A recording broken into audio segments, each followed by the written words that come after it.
Taoist Magic Talk Show brought to you by Taoist Master G Sifu and King Dragon Taoism. Purang Tenjun. Hi everyone, welcome back to the show. This is your Sifu right here, and today our topic is a little bit sophisticated because it's a more professional topic, and actually it was suggested by one of our fans on YouTube, and so I bring it out and expand from there, going a little bit more like more in depth into that topic. Okay, so leading to a little bit more things. But basically, so he was asking me what, like, can I explain the ritual, like why some Taoists do a ritual and they they use a jar or a container, like a jar, and then they put stuff inside and then claim that is like, oh, this is to give people better luck or change their fate and things like that. So I am going to explain some stuff first, okay? So number one is we need to know what is your fate and what is, like, what do we mean by fate, okay? Fate, luck, and these kind of words, they don't really mean much in the English world because the Western side does not have the same kind of viewpoint or perspective. They don't look at it like that, and so it's very different. So I need to educate you guys first to understand how our life works, as in like how, like, why are you so bad luck today? Why so many bad things happen today? Why so many good things happen today? And, you know, like that. And it's definitely not random. You can control your life. This is also one of the core concepts that I teach my disciple, and it is why Taoists know how to, like, control their life better than an ordinary person. You can avoid or even reduce the bad luck times and make the bad times not as bad, and you can make the good times a little bit better. So why and how does it all work? First of all, it's definitely not like Buddhism's version of what they say karma. Now, a lot of people are not like really professionally educated in Buddhism, so most people will know a shallow, simpler, or simplified version of the word karma is like, oh, you do good deeds, you know, you do good things, you have some kind of good credits come back to you. You did bad things, something that breaks the rules, you know, something that is not good to do, they say, and you will have something bad come back to you. And eventually it's like an equation where, like, you do good things, you have more points, you do bad things, you minus the point, and then eventually you have some debt, which is like, oh, you do like too many bad things, now you have bad happenings in life to cancel out whatever you have done in the past that is negative, and so that's why you have all the miserable life right now. And well, if you start off your life miserably, like, for example, you're born in a poor family, suffering, starving, and you have like no clothing and no friends, or maybe you're born in a normal family and then you just don't like have good luck in things, then they will say, oh, you have a lot of karma debt from the past, like before you're born, in an other life, your past life. Well, in Taoism, we don't say it like that. We don't have like exactly that kind of logic because it's not like that. And okay, it's not like that. Definitely not like that. In reality, it doesn't work like that. But that is what most people, like, not the actual Taoists, I mean, not the actual Buddhists, but most people or newbie Buddhists, that's how they get it. And it's actually just like a stepping stone, you know. It's supposed to be something simple for the newbies to understand, and so it tells you, hey, you know what, stop doing bad stuff. That's basically the main moral of the system, and that's why they made it simple like that to like educate the newbies, right, or the outsiders, the normal believers, because they're not going to like sit there and really learn the in-depth stuff anyway. So you might as well just give them something simple and just tell them, you know, the main point is here are the rules. Don't do these things because they're bad for you. Okay, done, right? But if you are actually like a professional or like a Buddhist that actually study into the stuff deeply, then you will also know that, oh, it doesn't go that simple. It's not like just that. There's a lot more to it, right?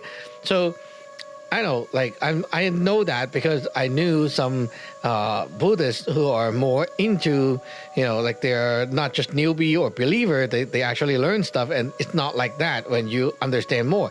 But anyway, to most people, okay, they believe karma is like that. And I would say is in Taoism, it's not like that. Okay, we don't explain life like that. It's definitely not like that. But there are like we do say that there are past life and there's also your future life and your present life. That is real, okay? You can actually track back your past life and also decide how you want your future life to be, which is like after you're dead from here, where are you going? And you can actually do stuff to get yourself there, right? So there are things like that. That's real, okay? And well, Buddhism also say the same thing, so it's just a little bit different from the way we say it, but we all believe that there are like past, future, and present life, okay? So we understand that kind of concept, okay? So now the first thing is that, okay, we have the three life, you know, before, future, now. And then the second thing that goes on is about the like good luck, bad luck, why it happened and all that, okay? So in Taoism, we believed in a very unique concept, and you can see that in the Tai Chi diagram. You know the Tai Chi diagram, the one that looks like a circle with black and white, and you see like two, what they call the two fish, yin yang fish, you know, swimming in a circle. Right. Okay. So you go, you know, search it up on Google, Tai Chi diagram, you get it, right? That diagram. Okay. Now that actually has a little hidden secret in there. Our concept is there's always an opposite for things to exist.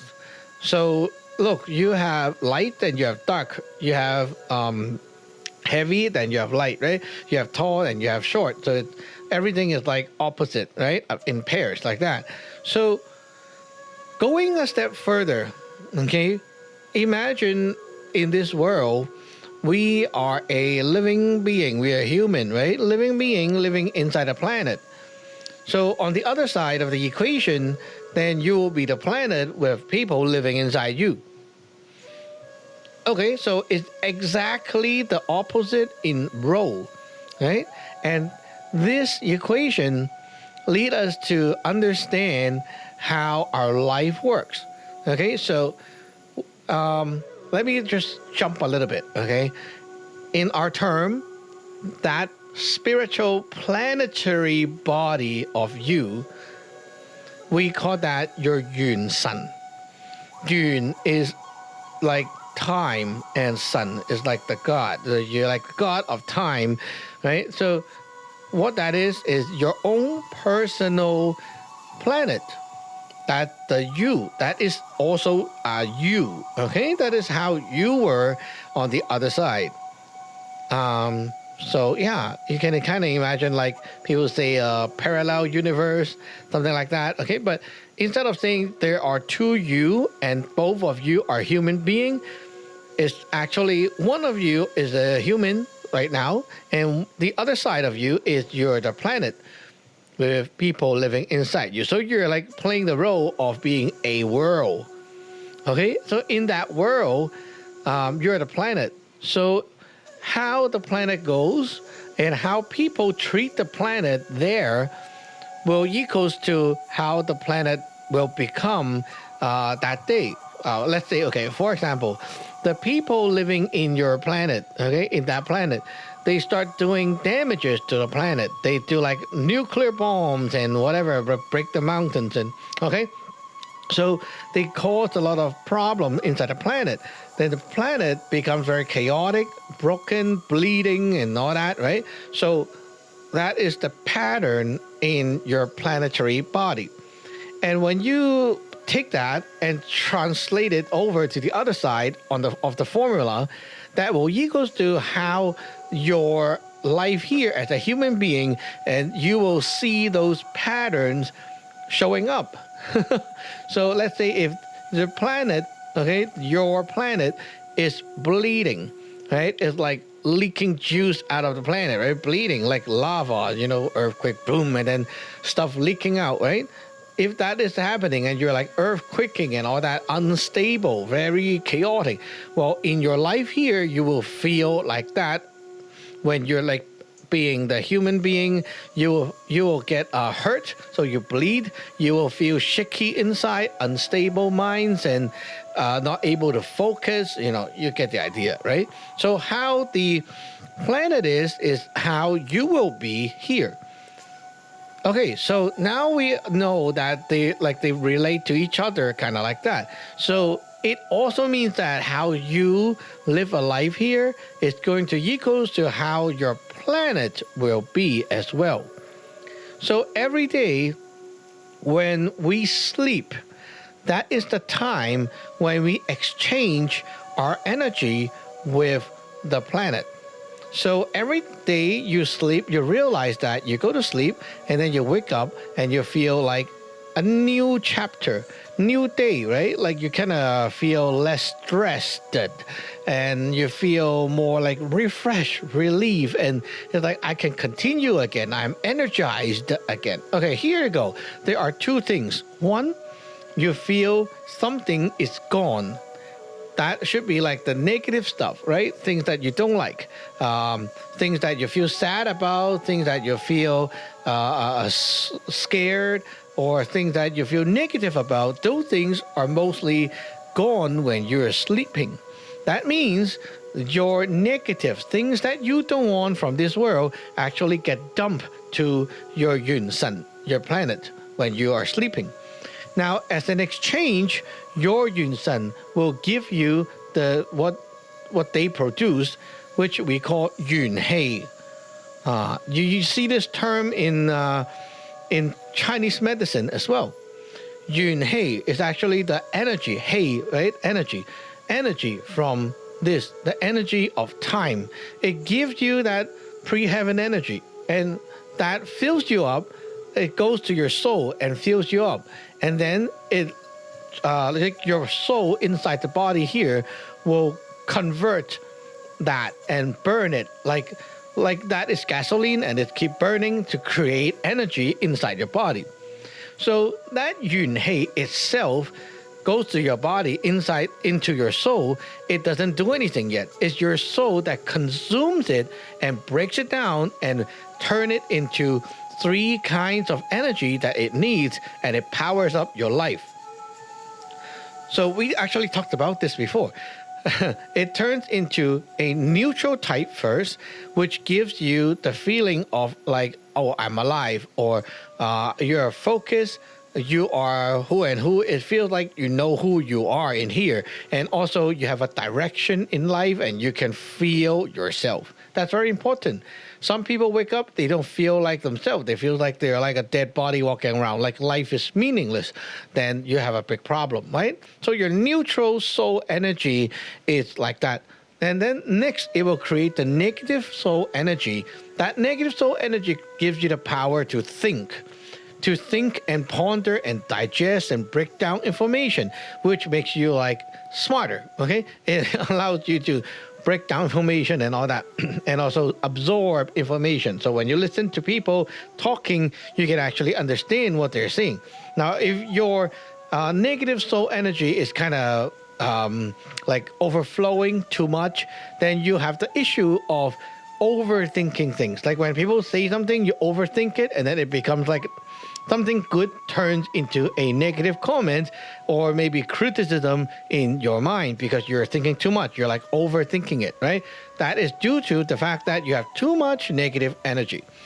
Okay, so if you have just enough, then that's good. Like you can understand things, you can break down information, you can process, and you can think well. So that is needed. Okay, negative energy is not bad energy.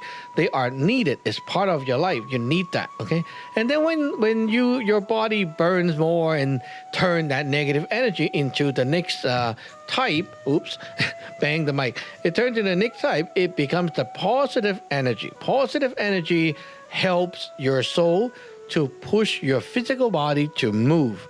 And that includes pushing your physical body and the organs. So if your organs is failing, let's say heart failure, kidney failure, your blood is like having issue, things like that.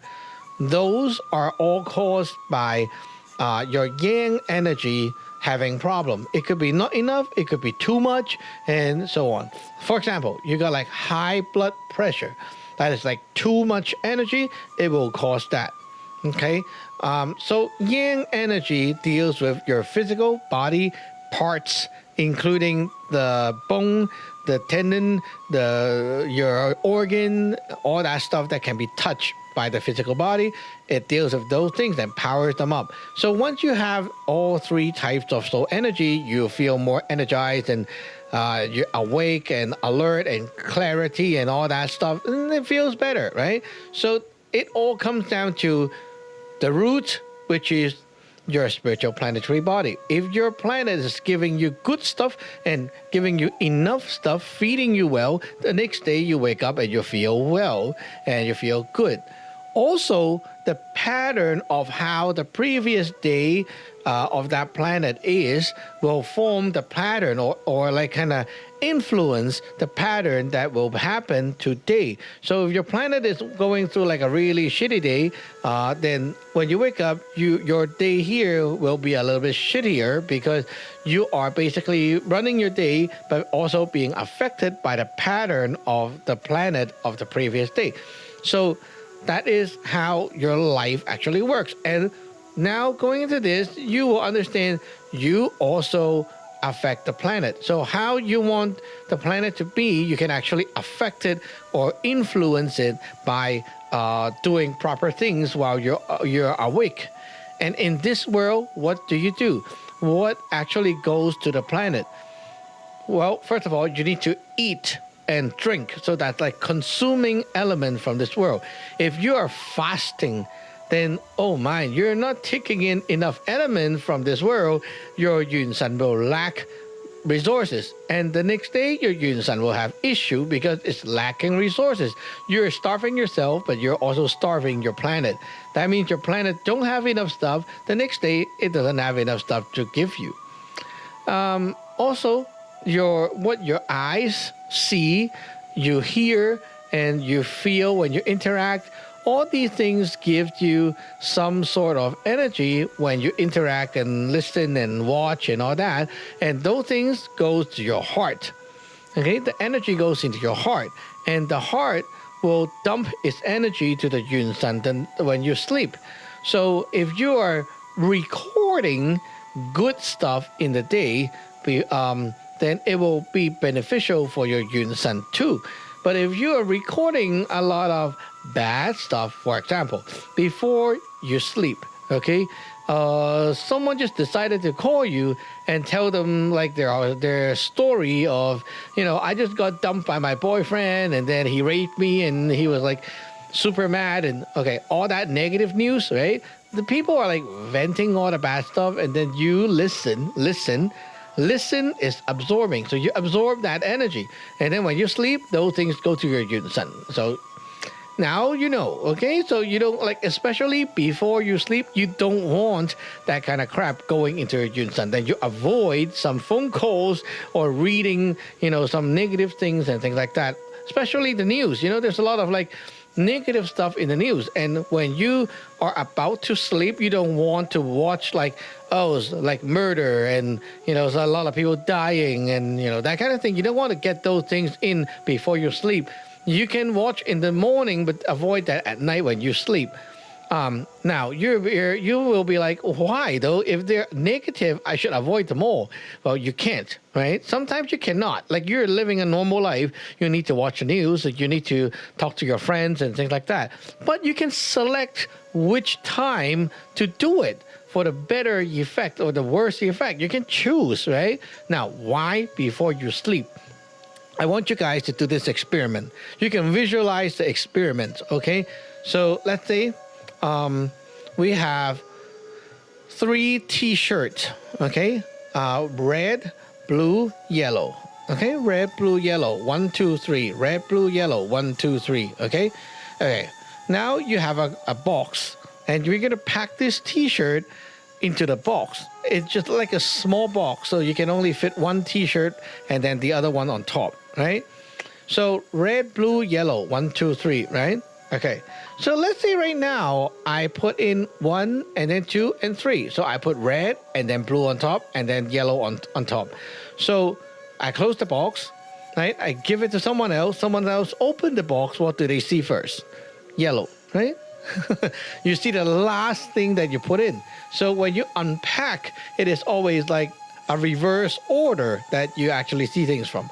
So imagine yourself as like a camcorder, okay? You're like those things that record videos, right? Camcorder. I hope you still know what that is.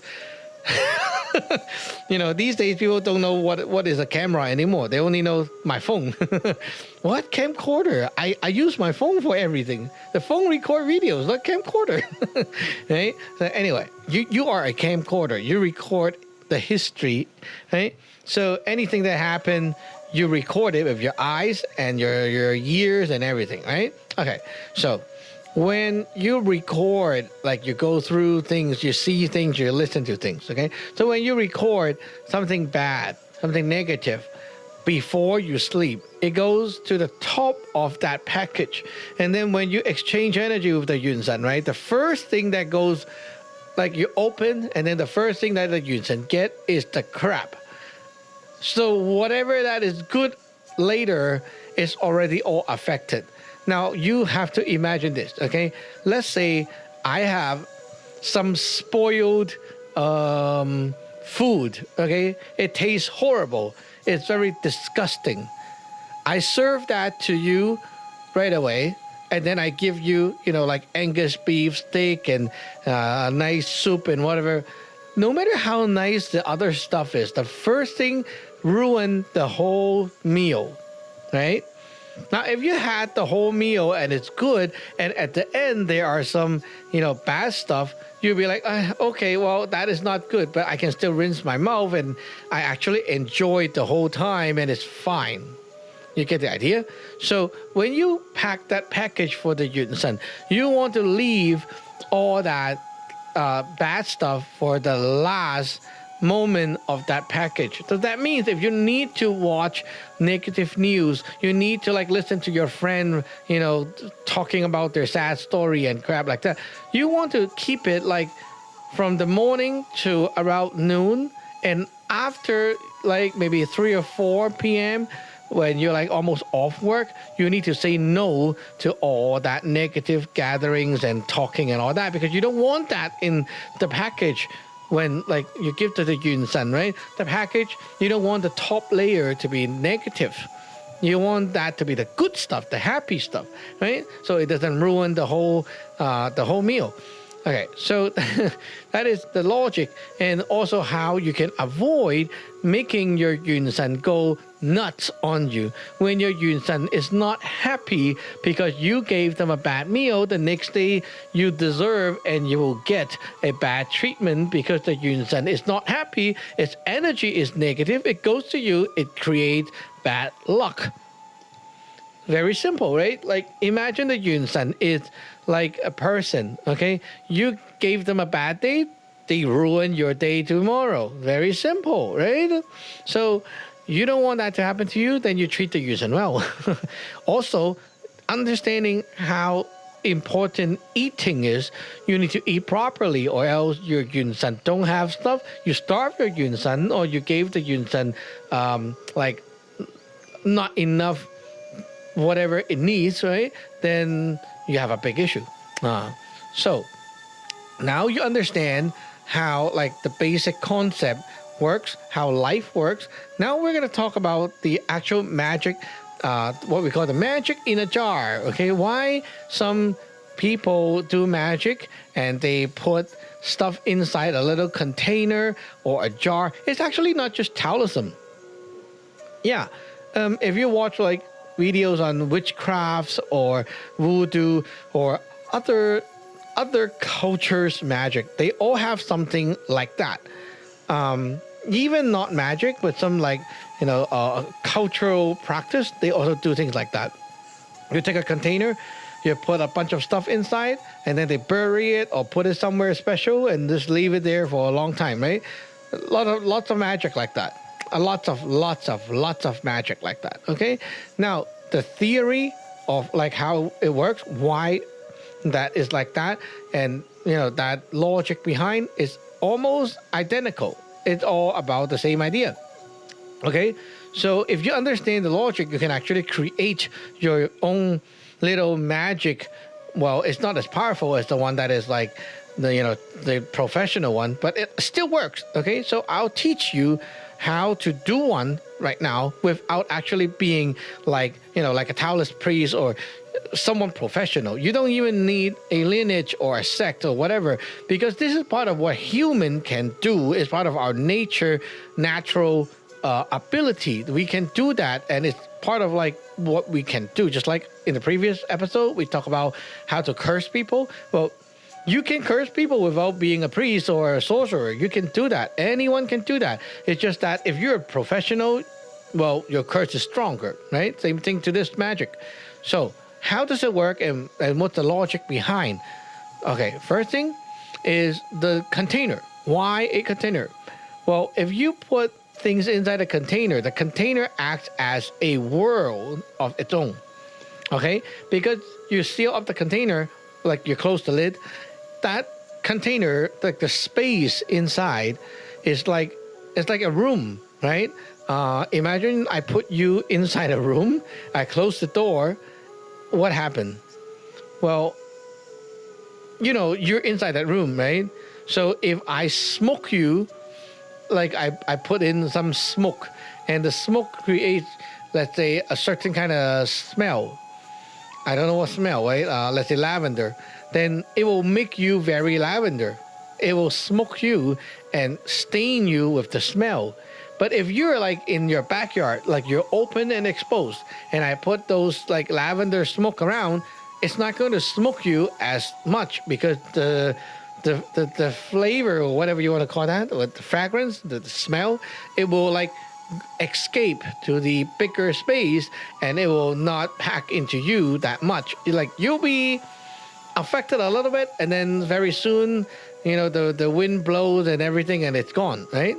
So now you know the difference between being contained and not being contained, right? So why do you want to contain like a container? Is because you want to make a little space so that it acts like a small room. Okay, now we have a small room. What's next? Next is putting in the subject.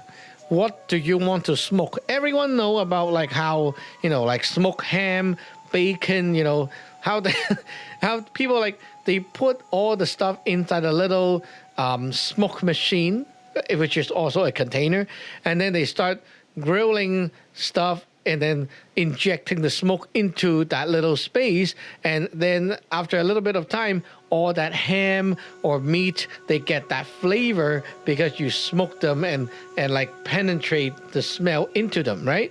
So it is the same with this. You need a subject. What are you smoking? Okay, let's say, excuse me, let's say I'm smoking my balls. Okay, so you have a picture of your boss which represents him. Okay, and because it's a picture, it's very easy to connect to him. It has a bit of energy from him. Okay, You can also use like something that relates to him. For example, he wrote you an email. You can use that email, print that out, and that can be it. You can like tell him to sign his name on a piece of napkin. That could be it. You can pull his hair and then use the hair as one of the representative. It can be it. Okay. No matter what, no matter how small, as long as that is something from that person, you can use. Okay. That will be the representative. So this representative becomes the subject, right? Okay, so you put the subject inside that little space. Now, what do you want to happen to this person? Okay, what do you want to happen? For example, I want him to be angry every day. Well, then you gather up a lot of angry stuff. Anything that has angriness with it. For example, let's say, just wild example, okay? On the street, there are like angry couple screaming at each other, right? And then they throw things at each other. You can go and pick up whatever they thrown because it contains their energy. So that becomes one piece of ingredient that contains angry energy. Okay, maybe I want something like I am very angry about my boss, and then I scribble on the piece of paper. I vented my anger on that piece of paper, right? So I collect maybe like a whole week or a whole month of those venting paper, right? And those become my second angry energy ingredient. Maybe let's say your grandmother is very angry one day, and you look at her and wow, you're so angry. Can you sign your name here, please? And then you're like, okay. And then you sign the name, or you ask them for a coin. Like, can you give me 25 cents? I need to call a phone call, something like that. And you collect that. That becomes your angry element number 3. You can keep doing the same thing, right? The more the better. And then after you're done, okay, you put that subject in the jar first, and then all the other angry element inside together. And then you seal up the jar, right? And now that jar has all the angry, smoky energy inside, right? All you need to do is close the jar, and then every day we need to grill it. Like, what do I mean by grilling? Is like hyping up the energy, like waking up the energy, okay? So when you wake up the energy inside, you will let those things become the smoke, and it will smoke the subject. And then let me explain more, okay? So as you smoke the subject will become angry, become whatever that smoke is about, okay? So how do we hype the energy up? Well, let's say you're not a sorcerer or a priest or whatever, right? So you can, let's say, look at the jar, and then you hold on to it or touch it, and then you pretend that it's your boss, and you keep cursing the boss and like being very angry, venting your energy as you scream at the boss and whatever. Or you can, if you don't know what to say, you can like find a song, angry song, and you sing that angry song a few times. And look at the clock. Maybe you need to spend 15 minutes every day just to sing that song, right? So okay, so you're done firing up the energy, and do that for a certain amount of days. Okay, let's say 3 weeks or something. Okay, and when you're all done, you're like, oh, we're like, okay, we can release the bomb now, right? Then you can break the jar. When the jar is broken and you destroy everything inside, like burn everything inside, okay? And what happened is the representative will be like the tracking. It will track the root, like the source, where it is from. So it will like bring all that crap to your boss. So when you actually burn it, everything actually and then fly to the boss, and your boss will get all that like a bomb just went on him. And next day, usually after he wake up, he will feel like mad mode because of that magic that you have done. It is a magic that you can do without any training. This is like something that people actually do without realizing how harmful it can be, and it actually works very well. Now, how does that actually change someone's luck for the good side? For like something good. Okay, we talked about how to like curse people, right? So how do you do good things to people? Okay, let's say I want to do this magic without being a professional. Okay, like you're just a normal mom and dad. You want your son to do better in school. Okay, so you want your son to do better in school, to like get better grades, study well, and so on, right? Fine. What do? First, you have to put in the subject into the jar, right? The jar, and then the subject. The subject may be like you can take a little envelope, like the small one that the Chinese New Year use, those red packets, and then you put some of your son's hair or nails or something from his body, right? And put it into that pocket, and so that it keep it safe, and write his name on it, write his birthday on it, and maybe even he can sign his name on it, right? And then put that thing inside the jar first, at the bottom of the jar. So that becomes the subject. Next is you need to find a lot of ingredients, like you're cooking the medicine, right? So you have to find different ingredient that contains things that relate to the vibe that you want, that your son will turn into. So I want my son to like study hard. So you take a look at who is a good representative of study hard. For example, in the class, there's this guy who named Raymond, and he studied very hard, and he like get good marks all the time. So you want something from Raymond, right? So you can get maybe like tell Raymond to sign a piece of paper or something like that. Borrow Raymond's pencil, and then like get some pencil shavings. That works. Anything that is from him and for that reason, like for that purpose, it'll work. Okay, so you get some from Raymond. Next, you might want to like, oh, this teacher is very smart. I want my son to be like that too. So you get something from the teacher. Maybe last time the teacher marked your son's test. So you take like one page of that test, or maybe rip a corner of that paper, or maybe something like that, and you use that as like the ingredient number 2.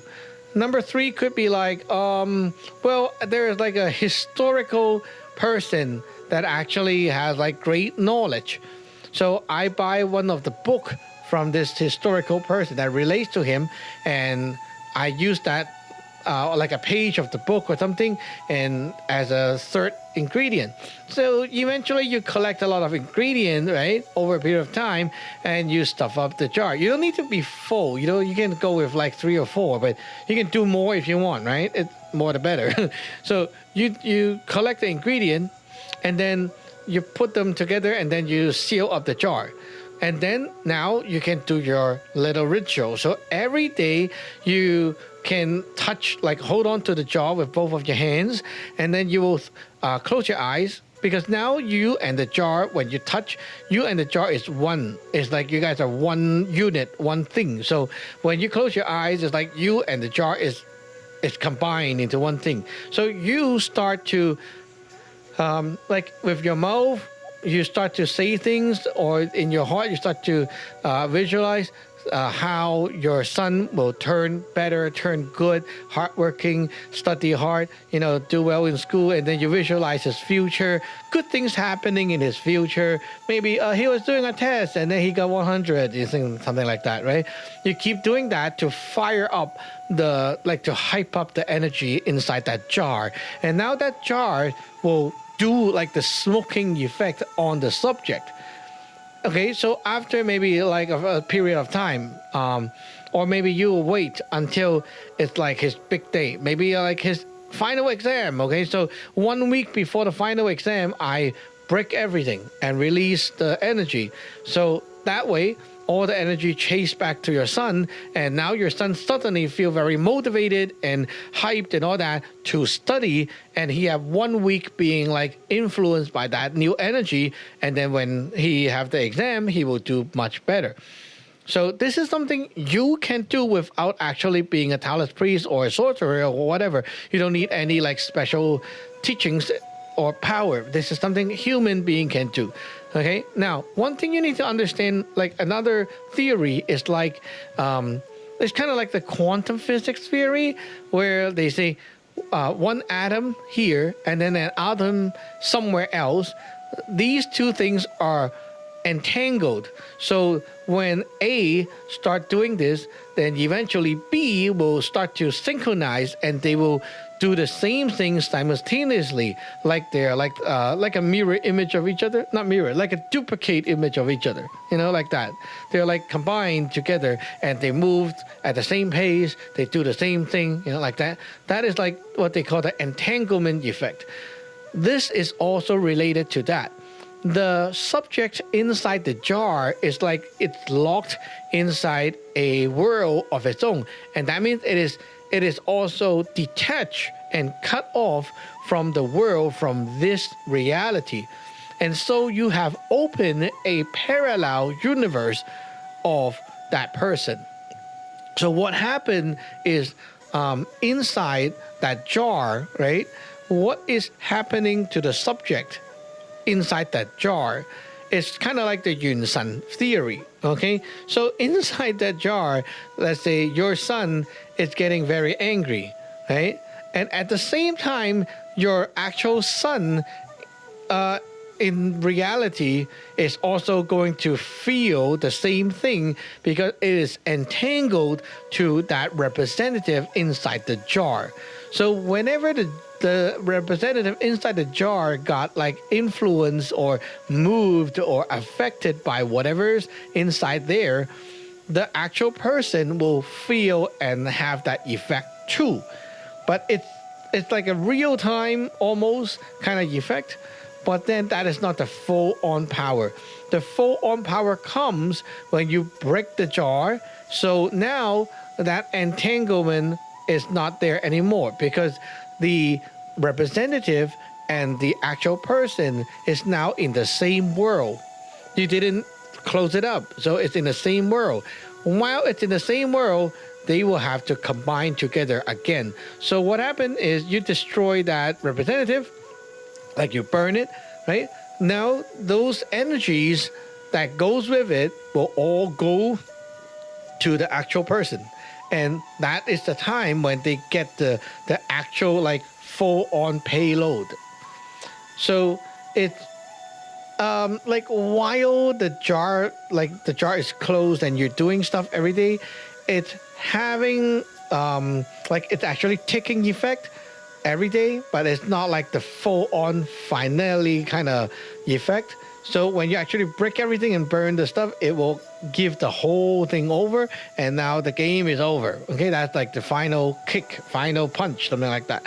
So yeah, that is how it works. Okay, so now it's kind of cool, because it has like a relationship with that quantum physics theory, how they entangled and have like things simultaneously synchronizing each other, and that is actually how it works. And we don't know quantum physics, but in Taoism, this is one of our theory and how it works, and it actually worked very well for the magic. So this is the theory. How is a Taoist priest or master doing this different from a normal person doing this thing? Well, for us, we don't need to collect ingredients from the outside. Like, I don't need to, I need someone to be angry, right? I don't need to like go outside and find someone else that is angry and get their energy and all that. I don't need to, because I have magic. Magic power means that I cultivated my own stuff at the altar. So let's say you have cultivated a god that is responsible for angriness, god of angriness. Then you just need to get the energy from that god by using a fu to request the energy. Now you put that fu into the jar, then you have the angry energy from that angry god that you actually made and cultivated yourself. You see, that is very cool, right? You don't need to go around and like pick on elements. And also there's like a better quality, because it's all cultivated like when you're not doing this magic, you cultivated the energies already into different gods. You create your god and you cultivate them. So it's a more cultivated form of pre-heaven energy. It has a greater power. It has a better control. It has more like pure and powerful quality inside. So this is the difference. And then we put the jars somewhere inside our altars, because the altars can help you to fire up that power whenever you go to the altar and let's say you burn incense and then you start doing the spells and things like that. It will grow up that pot. It will grow up that jar and it will do the job. You don't need to like, sing an angry song or whatever, right? You have special things to do at the altar. And also your gods at the altar help you to protect these jars. There were times in the past when I was doing like magic battle, and there are people who use this jar method to do bad stuff to other people. And I was helping the victim to break the curse. And turned out there was the jar. So I have to go and like go in like soul travel and then break that jar, the magic of the jar, to release the energy out, and then you can break the magic. Okay, so if your altar is strong, that means when people try to break your magic and open the jar in the spiritual world, a spiritual dimension, they cannot do it because the God is protecting it. Right? So it is harder to break the magic because the jar is being protected by a stronger force, which is the altar and all the gods there. If you're just like a mom and dad and you're doing this thing and I find out that you're doing bad stuff to someone, right? I can break your magic easily because your jar is not protected.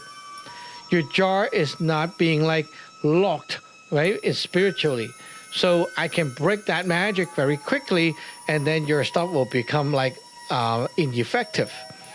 So you see, on the jar, there are always things like taping a fool or something over it. Usually it's for like putting protections on, and some of them is like to repel attacks, repel evil crap, or some of it is to help the jar to connect to the subject better. It depends on the sect, right? But the theory is about the same. It's just like same concept but being done differently in different manner or different styles, but the same concept is there. It's so simple. Okay, so this method can do harm or it can do help depending on what you want. Now that leads to the second thing that I need to explain, which is the Sangye Fat. Sangye Fat is like that's Cantonese, Sangye. Okay, it's basically there's a lot of ways to do it. In the past, people will like get a piece of land, like how you get a piece of land to put your gravestones in, and then what they do is they make like a fake gravestone and dig it up and like put your clothing and things like that inside the coffin and bury it. So they will keep worshiping that place, and by doing so, they believe that it's going to bring good luck or some more fortune to the person right here that is alive. It was done by the royal families and the rich people all the time. They put like a lot of jewelries or wealth related things like money, clothing, watches, whatever things, along with something that represents them, and they put it into that little coffin or something like that, and then they bury it and worship that place, and like that. And now after this lesson, you understand the whole mechanics of this already. First of all, if you take a coffin or a jar or whatever, right, it's basically again a contained space. So you're just trying to seal up that space to separate it from the world here, right? Same idea. Now you also need a representative of the person that you're trying to help. So same idea, right? The subject, the representative. So you put in their stuff. and then you put in a lot of things that relate to what you want to happen. Why people put like jewelries and things that represent health, wealth, okay? Because you want that person to get wealthy. Duh, okay? So you put a lot of things that represent wealth and you put it inside there and you seal the whole thing up, and then there you go, you got a jar. But instead of using a small jar, you use the big coffin. Same thing, right?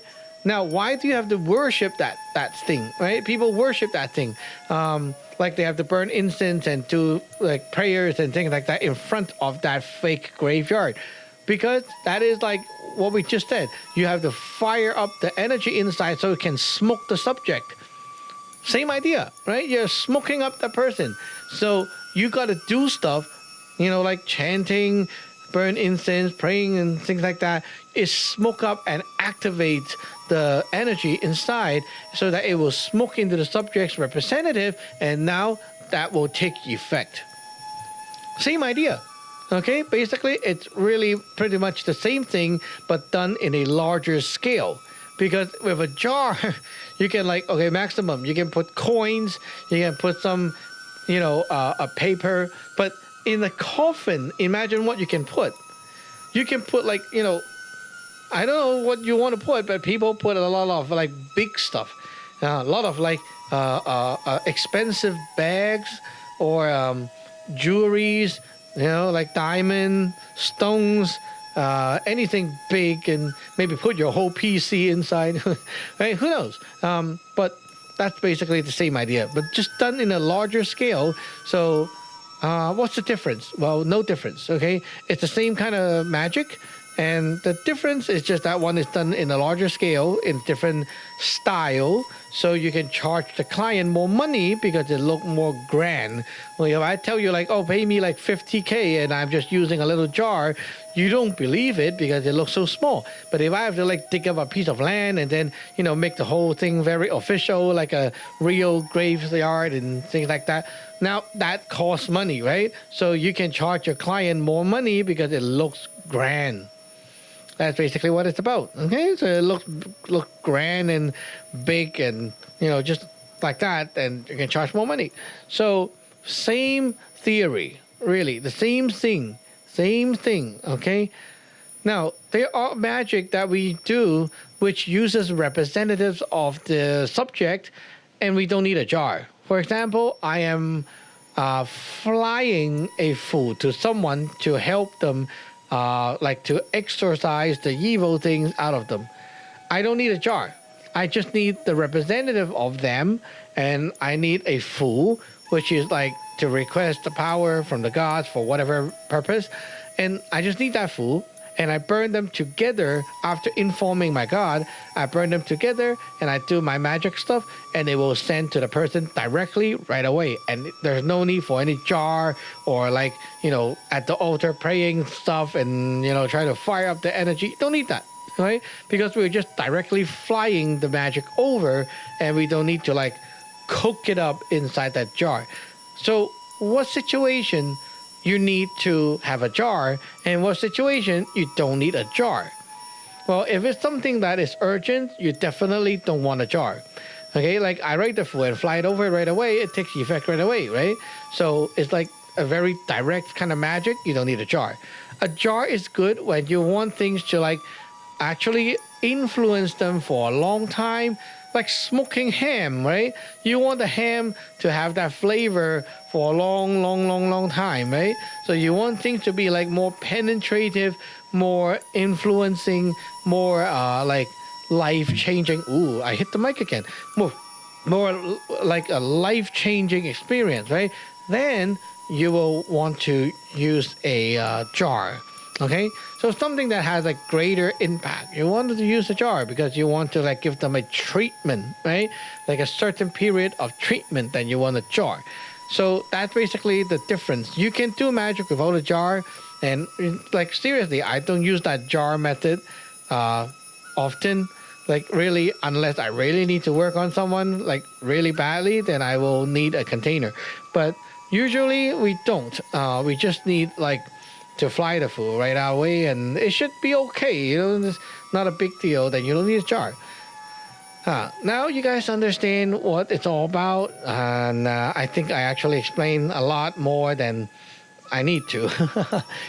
Okay, so for that YouTube fans, I will have to also relate to the actual term that they use, the 風氣入罐, right? Seal the energy inside the jar.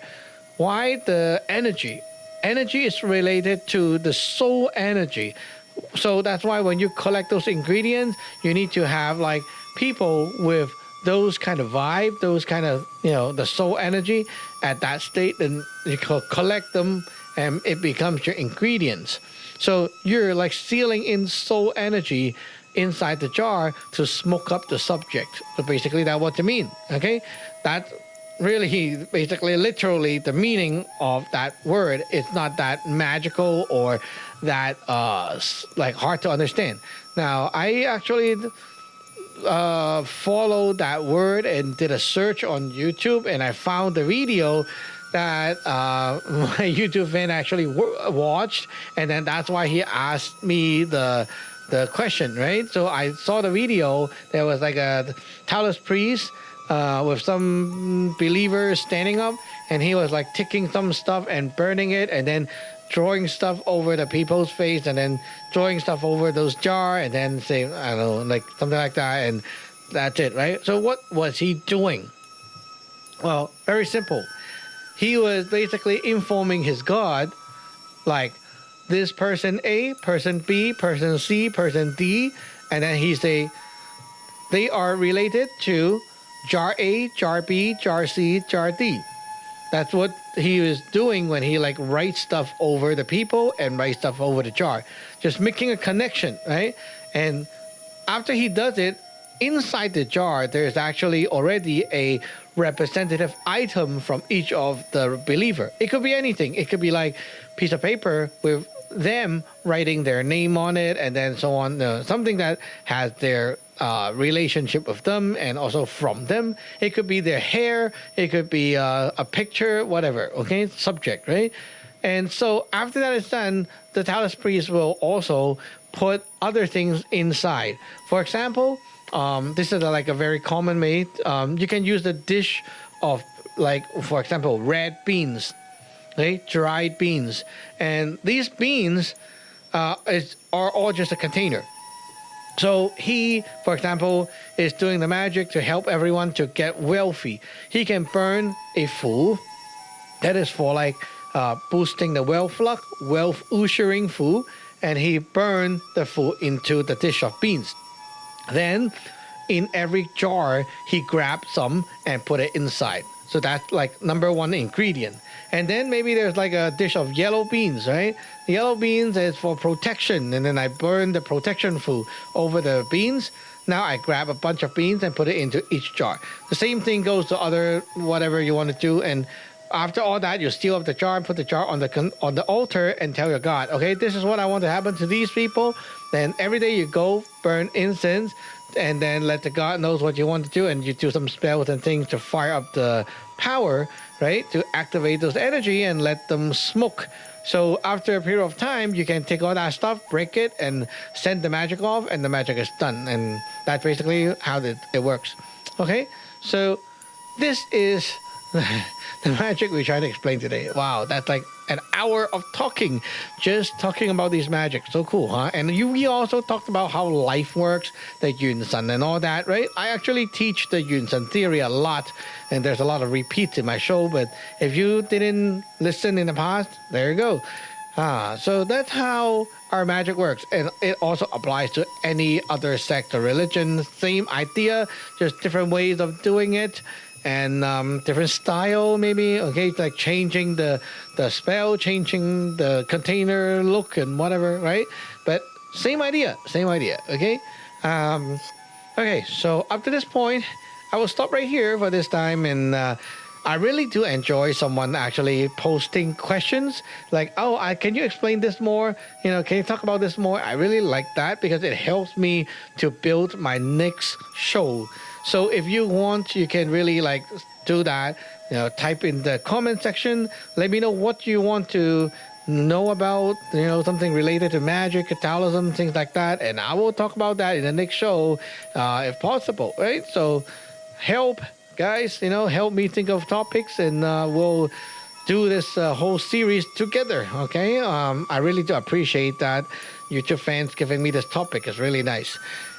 Okay, so that's it for today. We'll see you in the next episode. Remember to visit our website, teenyetdragon.com, if you want to ordain and start learning Taoist magic. And nowadays, we are teaching Taoist martial art too. So if you're interested in learning these things, you can get ordained and join our classes and start learning. We teach online, and you don't need to even get out of your house. We teach and you learn from home. So you just need your computer, webcam, you learn from Zoom, right? And we get a Zoom call and you learn from live lesson. I think this is like the only opportunity on the internet right now which you can learn from a Taoist master, live from Zoom lesson, and also from the chat app that we use. So if you really want to learn for real and not just get a cert and then know nothing, then you should make use of this opportunity and join and give yourself a chance to learn and try to see if this is for you. Now, also today is the October 10th 2020th, and it's also the lunar September 15th. So it's a special day for us. We will do ceremony today. And also today is our 5 Thunder Deities anniversary. Right? He is the main deity, main power that we use for exorcism, fighting in magic battle and all that. So if you want to get protected by this deity, you can also go to the website and burn incense and give offerings and submit a letter to this deity, and you will get some blessings in return. Okay, so we'll see you in the next episode. That's it for today, and thanks for listening and watching and liking and so on. We'll see you next time. Bye-bye. 福相互两代天尊。